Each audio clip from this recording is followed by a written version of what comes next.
I never said he was mentally disabled. Yes, you did. You said he was slow. You said he was slow.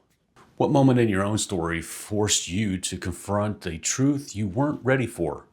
And how did you face it? In the drama, let's see.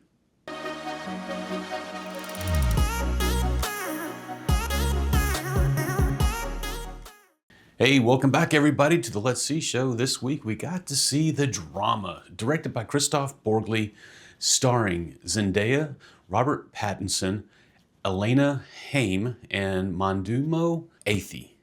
So in this hour and 45 minutes, The Drama follows Emma and Charlie, a seemingly perfectly engaged couple whose relationship unravels days just before their wedding after Emma reveals a dark, long-buried secret from her past. What begins as a rom-com spirals into a psychological, unfortunate dark comedy exploring the identity, trust, and the parts of ourselves we hope no one ever sees. So with this being an A24 movie, so right off, we already know we're not walking into a normal movie. We're stepping into something intentionally off-center, a story that wants you just a little uneasy before the first line ever spoken. And this one definitely leans into that tilt. There's a moment early on where a character says, "I always like how you turn my drama into comedy." I love that line because it's not just a joke, it's a mindset shift. It's the movie asking, what if the way we frame our pain determines whether we survive it? The idea threads through everything that happens next. Genre-wise, well, this film refuses to sit still. It blends dark comedy, romance, psychological tension, sometimes all at the same scene. You don't get a label, you just feel the shift.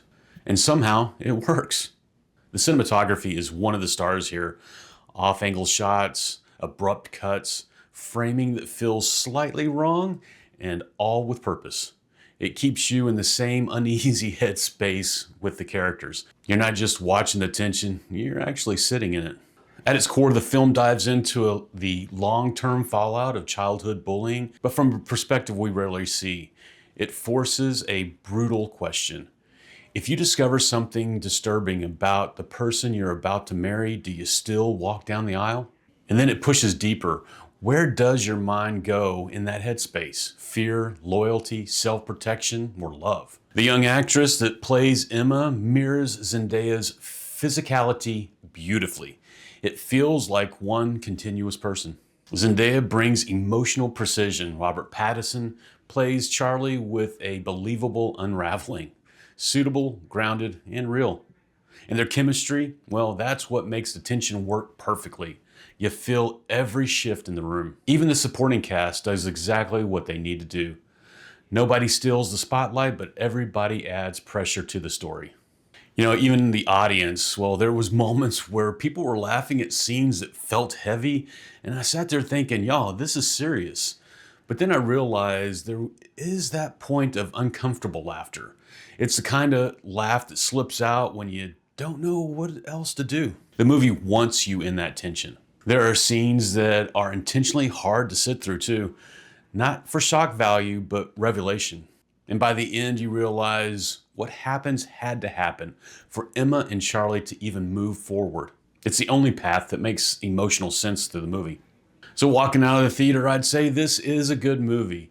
I don't know if I'd tell people they need to see it in the theater, but I do think it plays better on the big screen than it would in a streaming service. Zendaya and Pattinson were perfectly cast. And look, I'm not a big fan of Pattinson as Batman, but in this role, he nails it. The cinematography does stand out. The story holds together, and the ending lands exactly where it needs to. It's a solid date night movie if you like stories that make you talk afterwards.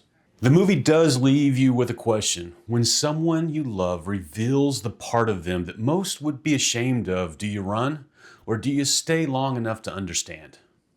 And all of that reminded me of 1 John 1 through 9. But if we confess our sins to him, he is faithful and just to forgive us our sins and to cleanse us from all wickedness. The entire film revolves around the hidden truth, the cost of confusion, and the painful wisdom that emerges when the inner world is finally exposed. It fits the film's core tension, the collision between love and the truth we fear will destroy it.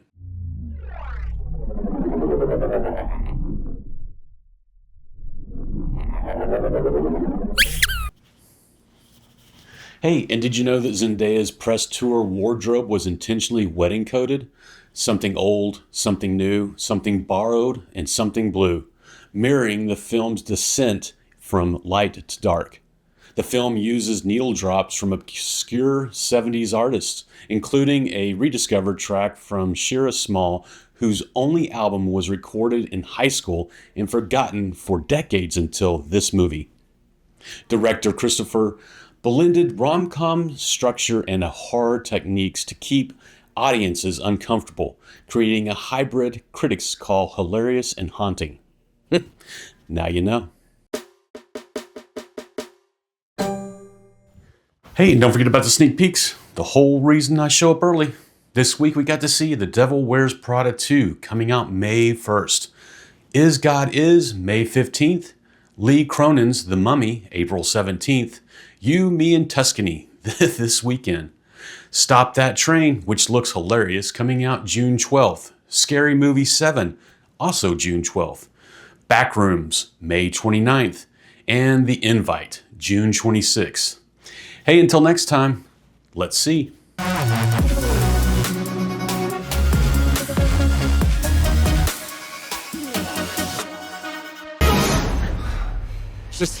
There's some drama.